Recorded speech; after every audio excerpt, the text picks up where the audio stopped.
Hello everyone, welcome to the Object-Oriented Programming using Java for Beginners Day 1. So today we'll discuss about some fundamentals about uh, Object-Oriented Programming, such as what is class, what is object, and how to implement these concepts in Java. Previously we have seen that how to implement class and object in C++, but now we'll see how to do this using Java. So more or less the class and object concept is obviously same. It is irrespective of any programming language, because what is class, what is object, it doesn't change. Then what change?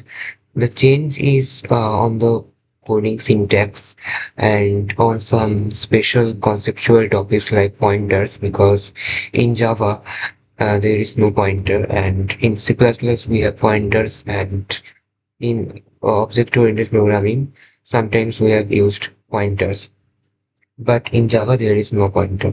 And the major difference between C++ and Java is Java is purely object-oriented programming language, whereas C++ or Python supports OOPs, but it's not like pure object-oriented programming language.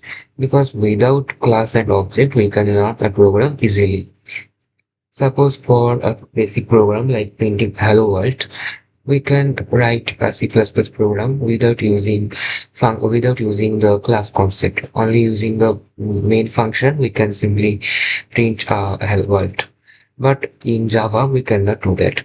Even a small program requires the class concept, and we have to create a class. The class name should be same as the name of the file name. Suppose there is day one, so we have to give the name as day one.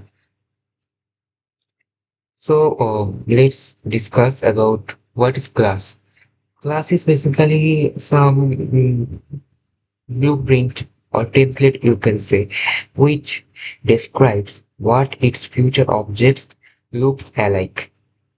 What's the future properties of this? What's the properties of the future objects of the class? The template which defines the variables and properties and the methods of the objects from that class. So it's basically the structure. Simply defining a class doesn't take any space, doesn't occupy any space. We can use the concept of class only using the object. So let's take a very practical example, like a class named Bart.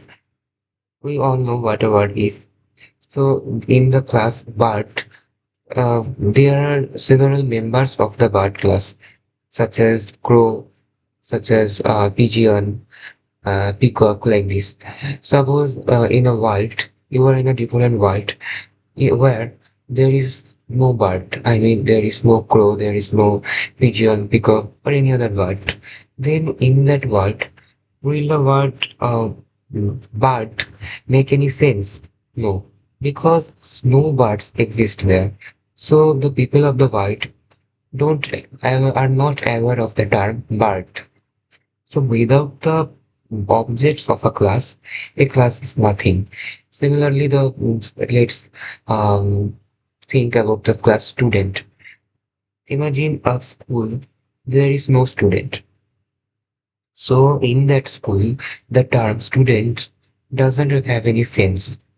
So similarly, the class, if a class only have a meaning when there is some object of that class. For using the class concept, we have to make an object from that class, and then we can use that class. So object is basically the real world entity of that class. And we will see how to create a class and how to create objects from that class using Java. First of all, let's create the main class, which is public class, and the name is, for my case, it's day one, because the file name is day one. And for our convention, we use when we are using class name, we start from a uppercase letter. day one, and then the main function, which is public static void main string args. We'll also discuss about the terms static, why static is used there after some videos, because for understanding this better, we have to gather the knowledge of object-oriented programming, right? And under this public static void, suppose we want to print system.out.println hello world.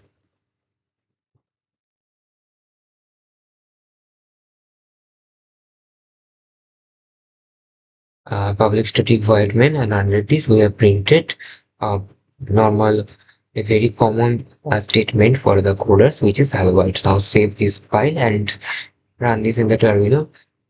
I am using a Notepad++. You can obviously use VS Code here for your better performance, but as a beginner, you should try the code on hands. I mean, without any suggestion. So even if you are using VS Code, please try to turn off the suggestions and let's try the code while on. Okay, so for running Java and day one.java. For compiling, we have to use Java C at first and then Java. But here, a single Java day1.java will both compile and execute our program. But for the first time, okay, I am breaking it by two statements, Java day1.java, which is hello world. So obviously, this is also an oops concept, because you can see class. So where there is a class, that means it's an object-oriented programming term. So for a basic program also, we have to take help from the class. But when we are referring to object-oriented programming concept in Java, we we refer to creating class, creating object, and manipulate with them like this. Let's see how to create a class. For this, simply use the syntax. At first, write the keyword class, then the name, suppose student, and in this and under the student, and obviously always use the first letter of your class name uppercase. And under the class student, we want to store the age of the student, which is integer. We want to store the string, the name of the student, which is a string, and suppose we want to print the result of a student, which is void and get result. In fact, it will be very more easy when we see the concepts like getter function or setter function like this. And under this void get result, we take arguments like int marks one, then int marks two, and int marks three. This will simply print the total of marks 1 plus marks 2 plus marks 3. Sorry, I am I cannot get over from these C++. I am also a beginner in Java, so this is a very silly mistake. System.out.println. Okay, so this is print the total of 3 marks and close the curly brace. And here, and after closing a class, always give a semicolon, the termination symbol. Okay, so this is, and this just creates the structure of a class. This doesn't occupy any type of space in our memory.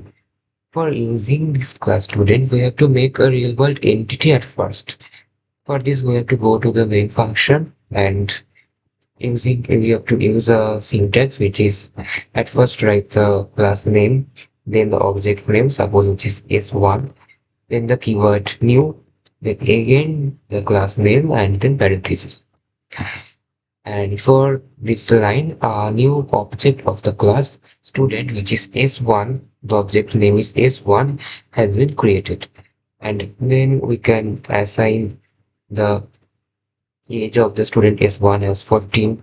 We can assign the name as Ram, and we can simply get the result by using s1 dot get result.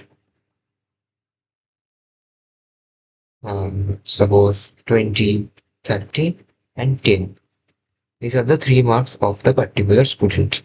And then also we want to print the uh, age and name of the particular student. For this system dot out dot println is 1 dot age and um, is 1 dot name. Let's see. Okay, Java development Java and hello world, which is from the previous. In fact, we are commenting out this. Okay, this 60, 14, and RAM. 60 means the at the summation of these three values, 3 marks, which is 60, age, which is 14, and the name, which is RAM. So by using the dot operator, by using the object, we can access the class. Without the object, the class has not any existence. Yes, the structure exists, but in real world, this doesn't make any type of sense. So this is if you this is how you create an object. You can also create another object by same syntax, and let's take the name h2 and simply change h2 dot age, h2 dot name, h2 dot get result 16, and let's jam and uh, 43, 39, and 23. So and here also h2, change to h2 and save and run. You can see after this 105, 16, and sham, which is for the second student. So this is a very basic program at all, because for a standard object-oriented programming program code, we always prefer we always prefer some access modifiers, abstraction, data hiding like this. For this, we have to go to more deep. Like we have to know about the access specifier or access modifiers like private, public, default, protected like this. And for this video, because as this is the very first video, we don't go to that part. But from the next video, we start discussing about the object, about the access specifier, and we'll see how to access the private members, how to print the print any variable using the setter function, or how to print the value of variable using getter function, or how to, in fact, this is set result more, sorry, this is get result. Okay, this is get result.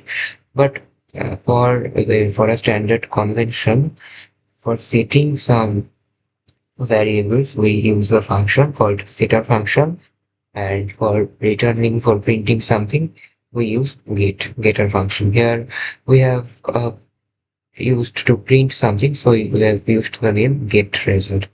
So getter and setter are not like a very particular function. They are used for our convention, and they makes our program, makes our code more compact, more readable. Whatever we discussed in the next videos. But for this is that's for today's video. Thank you. Stay tuned for the next video.